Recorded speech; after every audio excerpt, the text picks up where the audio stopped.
শিক্ষার্থী বন্ধুরা, আশা করি তোমরা সবাই ভালো আছো। তোমরা যারা 2026 সালে দাখিল পরীক্ষা দিতে যাচ্ছ তাদের নির্বাচনী পরীক্ষা শুরু হচ্ছে 16 তারিখ থেকে। একেবারেই সন্নিকটে, একদিন পরেই বা এক দুই দিন পরেই তোমাদের নির্বাচনী পরীক্ষা অর্থাৎ টেস্ট পরীক্ষা। তারপরে তোমরা দেখো কোরআন মাজিদ তাসবিহ 100 মার্ক থেকে আল ইমরান থেকে 31 পর্যন্ত 4টি বিষয় দিতে হবে। আমার এখান থেকে ইনশাআল্লাহ প্রশ্ন ভাগ পাবে নির্ধারিত সময়।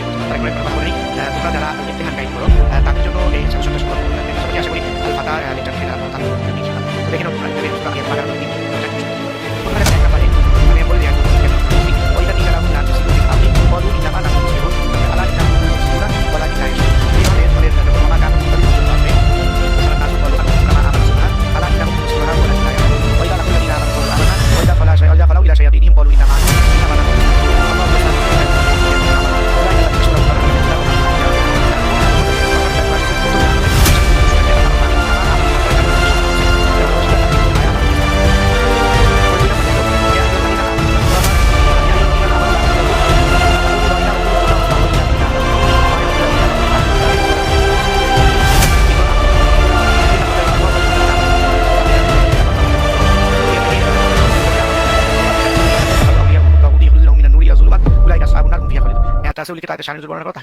তারপরে 4 নাম্বার দেখো তোমাদের ওয়াইন কুনতুম ফি রাইবিম মিম্মা নাযালনা আলা আবদিনা ফাতু বিশটা দুই তিনটা আছে আর কি। ওয়াইন কুনতুম 3 নাম্বার পৃষ্ঠা শেষে দেখলি বুঝলে শেষে এক দুই আয়াত থাকে একবার শেষের দিকে পড়া যাবে। 3 নাম্বার পৃষ্ঠা শেষের দিকে তোমরা খেয়াল করে লিখতে পারবে ওয়াইন কুনতুম ফি রাইবিম মিম্মা নাযালনা এখান থেকে ওফিয়া খালিদ পর্যন্ত অনুবাদ শিখবে। রয়বা শব্দের অর্থ বিশ্লেষণ করো আর তাহকিক করো ফাতু রাযাকু। তো শিক্ষার্থীদের মধ্যে এখানে বাকারা দেখো তোমাদের 4টা প্রশ্ন দিয়েছি আমি, এই 4টার মধ্যে যে কোনো 3টা শিখবে। তারপরে তোমরা 3 নাম্বারটা না শিখে বাকি যে 1 2 এবং 4 নাম্বার এই 3টা অনুবাদ খুব ভালোভাবে শিখবে। 3 নাম্বারটা না শিখলেও চলবে, তাতে 3টা শিখলে তোমরা 3টা কমন পেয়ে যাবে ইনশাআল্লাহ।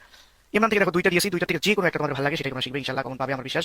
তোমরা শতভাগ কমন পাবে ইনশাআল্লাহ। তারপর আমি বলে দিয়েছিলাম তানালুল বিল হাত্তা তুমতুল করবে হুম জালিমুন পর্যন্ত ফিকু হিব্বু এগুলো তাহকিক শিখতে হবে। আরেকটা অনুবাদ দেখো তোমাদের জন্য ইয়া আইয়ুহাল্লাযিনা আমানু তাকুল্লাহা হাক্কা তুকাতিহি ওয়া লা তামুতুন্না ইল্লা ওয়া আনতুম মুসলিমুন ওয়া তাসবিহ ব্যাখ্যা করো। তারপর এখানে দেখো তারকিব করো ওয়া তাসিমু বিহাবলিল্লাহি জামিআ। তাহলে এখানে তোমাদের 2টা প্রশ্ন আছে, 2টা যে কোনো একটা শিখবে। তাহলে এখান থেকে 2টা থেকে যেটা ভালো লাগে একটা শিখবে, আর আগে যে তোমাদেরকে 4টা দিলাম এই 4টার মধ্যে যে 3টা তোমাদেরকে সাজেস্ট করছি এই 3টা ভালো শিখবে। 4 নাম্বারটা শিখবে, 1 নাম্বার 2 নাম্বারটা শিখবে। আশা করি তোমরা এখান থেকে ইনশাআল্লাহ শতভাগ কমন পাবে। তারপরে দেখো তোমাদের নির্বাচিত বিষয় থেকে 2টি প্রশ্নের উত্তর দিতে হবে। একটা 5 নাম্বার করে 3টা প্রশ্ন দিয়েছি, 3টার মধ্যে উত্তরের উপায় পাঠ্যবইয়ের আলোকে বিশ্লেষণ করো, আতা এর গুরুত্ব তাৎপর্য বিশ্লেষণ করো। তারপরে তাসবিহ অংশ থেকে তোমাদের 2টা প্রশ্ন উত্তর দিতে হবে। 10 নাম্বার একটা 5 নাম্বার করে লাহান কাকে বলে লাহানের প্রকারসমূহ উদাহরণ সহ বর্ণনা করো, মাখরাজ কাকে বলে মাখরাজ কয়টি যে কোনো দুটি মাখরাজের বিবরণ দাও, র অক্ষর পূর্ব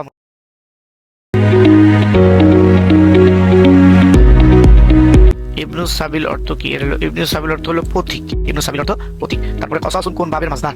বাবে মুফাআলা মাসদার। তারপরে কোরআন মাজিদের রুকুর সংখ্যা কতটি? 540টি। তারপরে লা তুফসিদু এর বাব কি? লা তুফসিদু এর বাবে ইফআল তারপরে ওয়ালা ইউকবালু মিনহা আদলুন ওয়া আদলু শব্দটি তারকিবে কি হয়েছে? সঠিক উত্তরটি খ। ওয়ালা জাহিদ ইবনে সাবিত রাদিয়াল্লাহু তাআলা শিকারী ওয়ালা ইউসরু এর বাব কি? ইফআল। তোমাদের নবীদের ক্ষেত্রে ওহী কয় ভাগে বিভক্ত?